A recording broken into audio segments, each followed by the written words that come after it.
Imagine yourself completely alone on an island where no other human exists. Around you, only wild animals, unknown sounds, and endless silence. Could you survive like this for more than 4 years? Alexander Selkirk did, but this survival story is so extraordinary that it inspired Daniel Defoe to write Robinson Crusoe. Here is the incredible story of the real Robinson. Born in 1676 in Lower Largo, Scotland, Alexander Selkirk had a rebellious spirit from his youth. Instead of learning his father's shoemaking trade, he heeded the call of the seas. At just 19 years old, he was brought before a court for improper behavior in church. These circumstances led him to decide to go to sea. In 1703, he joined the expedition ship Cinque Ports under English privateer William Dampier. The goal was to hunt Spanish galleons and seek riches along the South American coast. However, this voyage would not be the adventure Selkirk had dreamed of, but would turn into a complete nightmare.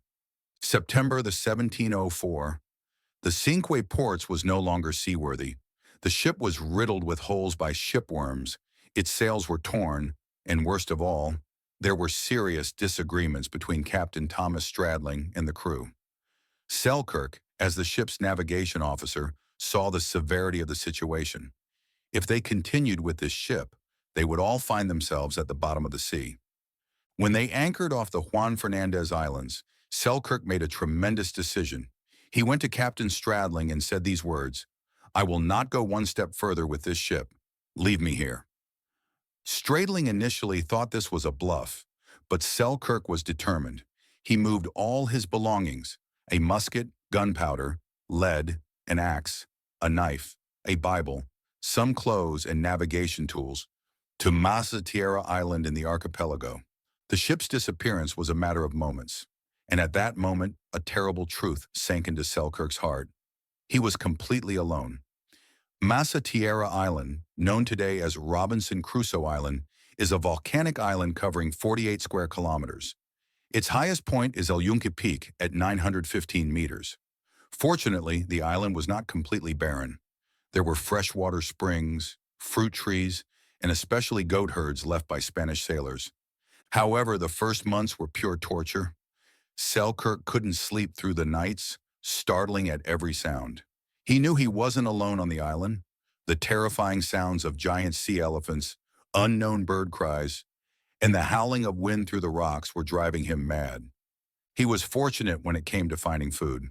Goats were easy to hunt because they weren't afraid of humans. However, there was no salt. He couldn't preserve the meat, only cook it over fire and consume it immediately. Fruit trees, and especially wild cabbages, turnips, and mints, provided his vitamins. But the real problem was psychological. He feared losing his ability to speak with a human voice. That's why he began reading the Bible aloud. This was the first defense mechanism he developed to preserve his sanity. As time passed, Selkirk's survival skills improved. His greatest discovery was that the island goats were incredibly fast. It was impossible to catch them by normal methods. So he had to become more creative. When his shoes wore out, he learned to make new shoes from goat hide. He became so skilled that he later even sewed a complete suit from goat hide. His appearance completely changed. His hair grew down to his waist, his beard covered his chest. When his gunpowder ran out, he had to change his hunting method. He began catching goats with his bare hands. Incredible as this may seem, it was true. He ran so fast that he could race with the goats. Once, while chasing a goat, he fell off a cliff and nearly died. He lay unconscious for 24 hours, saved by falling on top of the goat. His biggest problem became rats.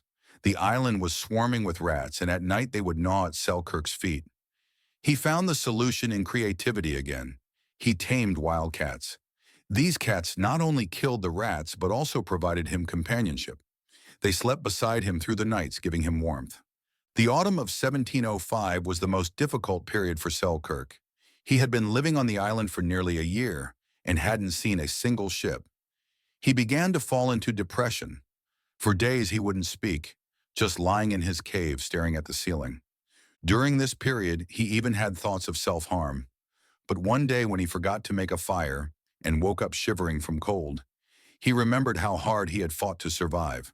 "I will not give up," he shouted into the island's silence. From that day on, he established daily routines for himself. Every morning he would wake at a specific time, say his prayers, go out searching for food, and in the evening, read the Bible. This routine kept him going. His greatest fear, however, was Spanish ships, because the Spanish saw English privateers as enemies.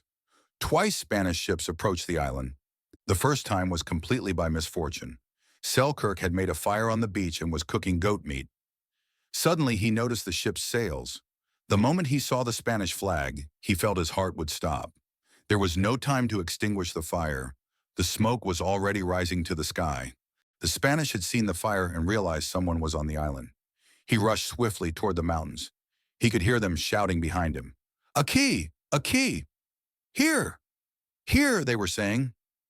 Selkirk squeezed himself breathlessly between the rocks. His heart was beating so fast he feared they would hear it. Spanish soldiers were walking around nearby, talking. One came right behind the rock where he was hiding. Selkirk closed his eyes. He expected death. But the soldier waited a few seconds and then moved away. He remained motionless for hours. He didn't dare come out until the sun set. That night he couldn't sleep at all. The second time was even more terrifying. This time he wasn't on the beach but hunting inland. He noticed the Spanish ship too late. While running, a thick thorn pierced his foot. The pain was so excruciating he almost cried out, but he held back his voice. Limping, he hid among the rocks. The thorn had penetrated so deep he couldn't remove it. He was losing blood and wrist infection. For days he couldn't walk, only crawling to move. During that period he was face to face with death. Both from the risk of infection and from fear of attracting the Spanish again, he couldn't make fires. February 1st, 1709. Alexander Selkirk was living his 1,573rd day on the island, 4 years, 4 months, and 4 days. He counted this number every day. That morning, while walking on the beach as usual, he saw a ship on the horizon. At first, he thought it was another Spanish ship and prepared to hide. But as the ship approached, he saw the flags were different. It was an English ship. Captain Woodes Rogers' ship Duke had approached the island to take on fresh water while privateering. When they came ashore, they headed toward the smoke, and before them was an incredible sight. A man completely wrapped in goat hide, his hair grown to his waist, his speech impaired, but still alive. Selkirk was so excited that at first he couldn't speak proper English. Strange sounds came from his mouth. Words were mixed up. The crew thought he was insane, but slowly he told his story. Rogers and his crew couldn't believe the story.